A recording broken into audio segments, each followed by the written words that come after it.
Hi, welcome back. Susan and Jim. Today we want to talk to you about something that is like super important in our marriage, in our relationship, and second to God being at the top of our marriage and in our lives is communication.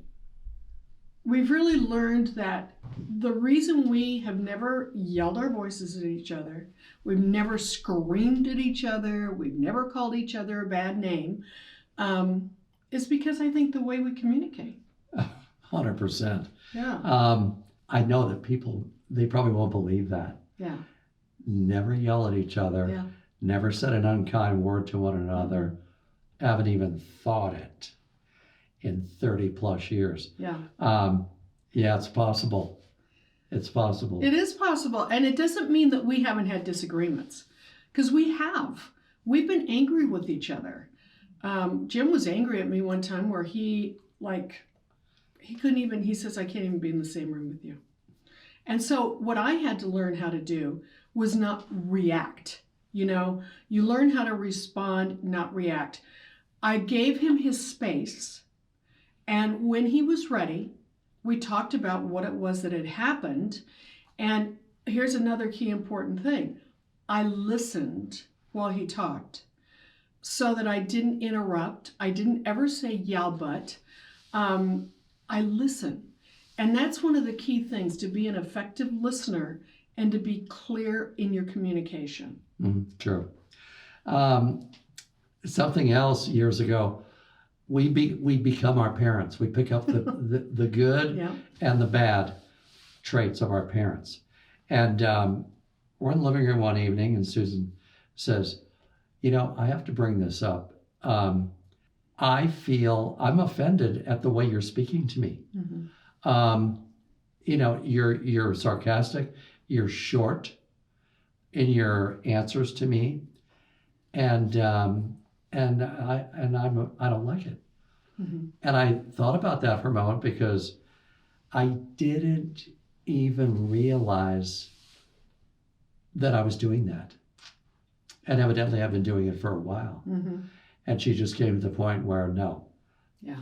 I have to address this. And when she told me that, I thought about it, because I was kind of dumbfounded. I didn't realize I was doing it. And then I thought about it. And then I said, that is exactly the way that my dad used to talk to my mom. Mm-hmm. And I had become my dad. Yeah. And I apologized to her. And I said, I'm going to need your help with this, because I don't realize when I'm doing it. And we actually had a therapy session on that, and talked to the therapist about it. And because it can happen, when we're around other people. Right.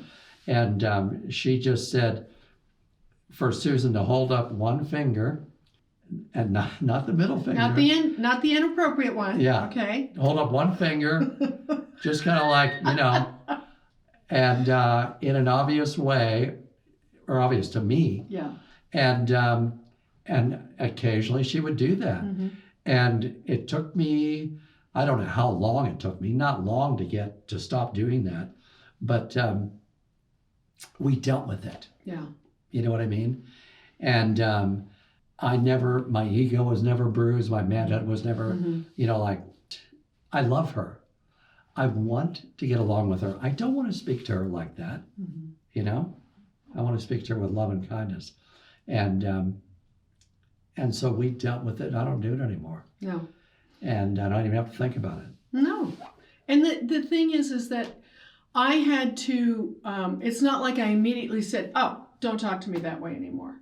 It's something that I let go for a little bit until I felt like I was at a point where, okay, I want to address this, because I don't want to be talked to that way. Mm-hmm. There have been many times throughout my career that when I worked for Levi's, and one really good teaching time was when I had a boss that would yell and scream. And the first time that this guy yelled and screamed at me, it was like, oh my gosh, I was really freaked out.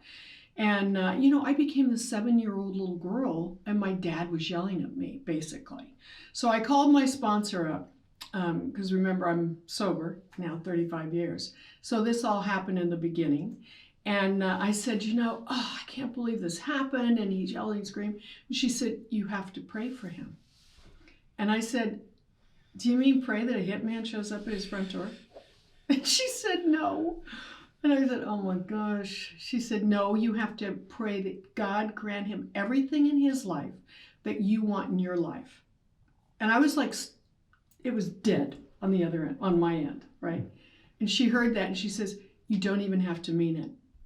I said, I don't have to mean it? Mm-hmm. And she said, no, you don't. So I started doing that. And she said I had to do it for 15 days. So I prayed for him for 15 days. God grant blank, his name, everything in his life that I want in my life. And I'll tell you what happened is it was about a year and a half later, he continued to be my boss. And we ended up having a very good relationship to where eventually when we left, I thanked him for what he taught me and he thanked me for what I taught him.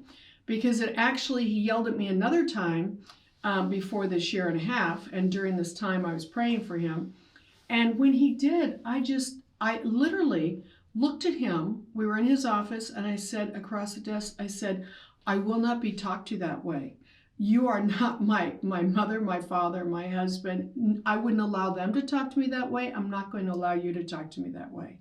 And when you can handle yourself, calm down, and we can talk in a professional manner, then I'll be back in. Because I started to get up and walk out of his office.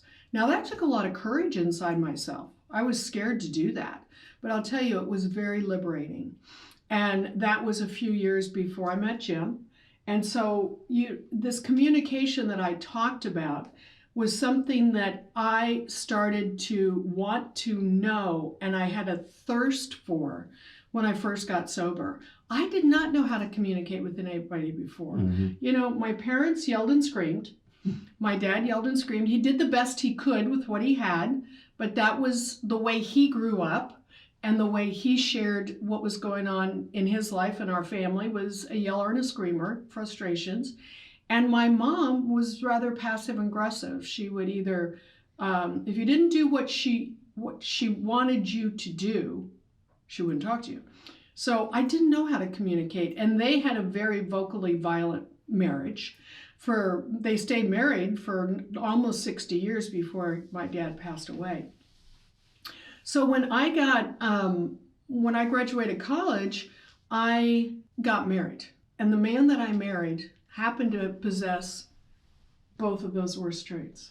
He would either yell and scream at me or he wouldn't talk to me for days.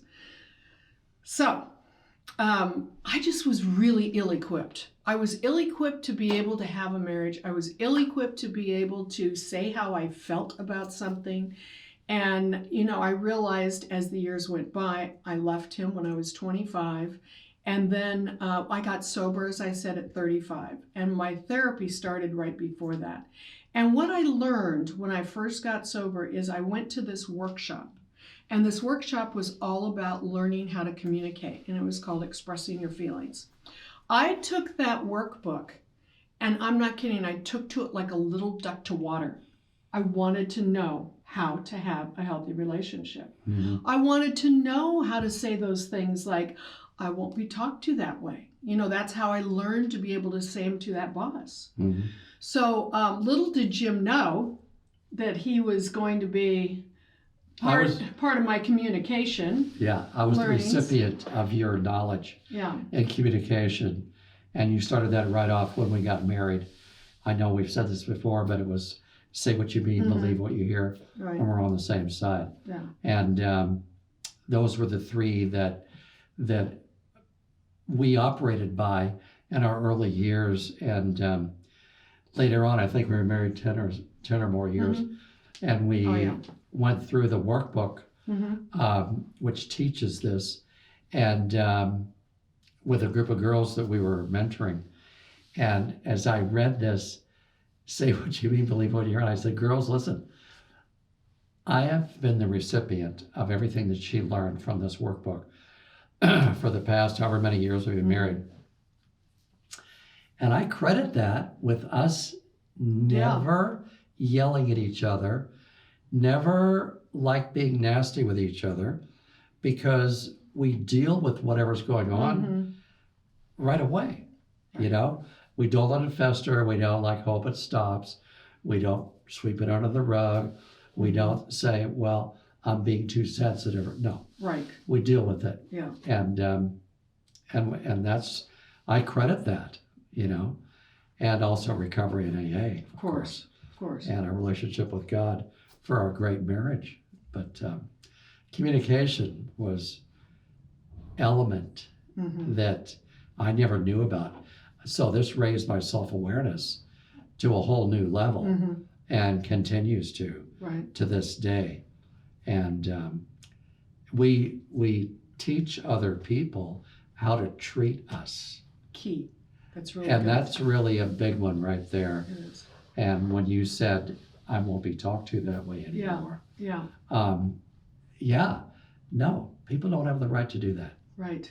So we're teaching them how we want to be treated. Yeah. And hopefully they learn. If they don't, then, you know, they don't have to be part of our lives. Yeah. You know that, teaching people how to treat you, that is just huge, because that's what we do. You know, if our last podcast, we talked to you about the 9 stepping stones. And part of that was CPA, create, promote, and allow 99% of what happens to us. And in doing so, that's how we're teaching people how to treat us. You know, if you're going to allow someone to talk to you negatively all the time, then what are they doing? They're going to continue to talk to you that way. You know, people are we are wonderful. Love the human race. Love people. Once we learn how to communicate with them. And every exchange you have with somebody, I don't care if you're going to Lowe's or Walmart or wherever you're going, you get in a cup of coffee, you're having a slight exchange with somebody, and then some are longer. So communication is key because it's exchanging information. And, you know, there's really 8 keys that we have. We actually have a course we teach called 8 Keys to Effective Communication and how to turn your adversaries into allies. And we love that. And it really does start, which we'll tell you more about as time goes by in other podcasts. But self-responsibility is the key number 1. You know, learning to be responsible for yourself and how you allow people to treat you, the situations you get in. And it's knowing your wants and goals. And that's a big stopper right there. A lot of people don't know their wants and goals. I was always afraid. That was a big thing for me, is I was afraid to say what I wanted. You know, when Jim and I were dating, and it was our second date, we went out to dinner, and you asked me, what is it that you want? What are you looking for? And I said, I am looking for a committed love relationship with the end product to be marriage. I had never been that really clear about it before because I didn't want to scare anybody away. But you see, I had become confident enough in who I had become. My self-esteem, I had built up my self-esteem, which helped support my character and my confidence on what I really wanted in life. So my self-responsibility was knowing what my goals and wants were. And that's what I wanted. And you said to me, I said, that's exactly what I want. Yeah. And, you know, I mean, all you want is a straight answer from somebody. I mean, that's why you date. It's an interview process. And we had a terrific time. We really vibed. We did.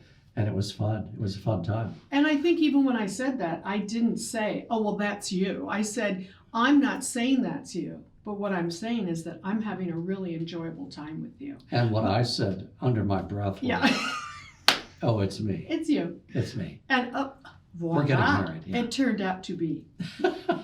Right. So, you know, communication is something we have a passion for. You'll hear about it more and more because not only do you want to identify and accept self-responsibility, because let's face it, you are the expert on you. And you cannot expect people to be mind readers. People don't know what's going on unless you share with them what's going on with you. And I think that's the other thing, is the secret to why when we did get married, we literally talked about everything. We did. Before we got married. And 30 years now, we're still talking about everything. Everything. Did we talk about the reality check? No, let's talk about that. Reality check is, here's a prime example. We're riding to church with a good friend of ours, Brenda. And I don't know whether Brenda was having a bad morning or something, but I wasn't getting any happy feelings from Brenda on the ride in, and then went down and took a seat, in the church, and we always usually sit together, me, Susan, and Brenda, and Janae, Kim. Brenda goes down and sits in the row in front of us. So I went over, I said, "Hey, Brenda, come here." I said, "I want to do a reality check with you. Is there anything that I've done or said that has made you angry? Because if there is, I'd like to know it so I can make it right." And she says, "No, not at all." Why? I said, "Because I'm sitting in the row where we usually sit, and you walked in the row in front." And she said, "Oh, I don't know what I was thinking. I saw that your jacket on the chair, and I thought that was our row." Yeah. I said, "Oh, okay, we're good." And but if you don't address these things and don't deal with them, they can fester in your brain, Right. and your brain will invent all these different scenarios and outcomes of why this is happening. Right. And you don't have to live like that anymore. No. You can deal with it right away. And this deals with the communication. It does, totally. So it's the first key is that self-responsibility.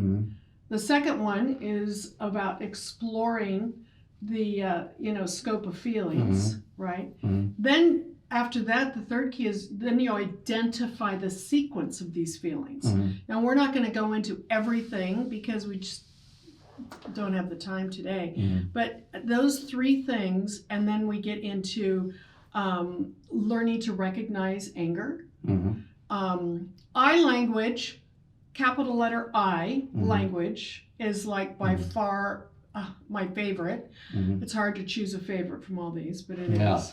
Then we talk about defensiveness, vulnerability, and of course the last key is just like making, communicate your own way, making it your own, taking all these skills, these tools, creating a rhythm for yourself to where Jim and I are able to talk about anything. I'm able to talk about anything with a business person when I worked, with a friend, even with my family members when they were speaking to me. And it's, it just makes it has made my life so much easier. I have a lot less stress. I'm not always concerned about like, oh my gosh, what's going on here and what's going on there. And don't always do it immediately because I have to think about what it is that's really going on. And everybody processes differently. So I think what we just really wanted to get across today was that God, number one, in our individual lives and in our marriage life. And number two, communication. Learning how to communicate will enhance your life dramatically and eliminate so many problems. And you will teach people how to treat you. Sure. And if there's something going on between you and your friend or spouse or mate, deal with it right away. Yeah. Don't wait. Well, I know sometimes I had to wait a little bit. 10 just minutes? to process. 10 minutes? Yeah, well, that was a quickie. That was good. I'm You know kidding. what I mean? Yeah. I'm kidding. It's good. But the point is, you're right. We don't wait. We don't like put things off and off and off and don't address it. We do. So, because what do we talk about? Managing life, right? Yeah, it's true. And that's like one of the key things to manage life. And you know what? We say that if you don't manage your life, what's going to happen is life is going to manage you. That's right. Yeah. So good being with you here again today. Thanks, babe. And it's to be good with seeing you guys out there. Bye. Bye.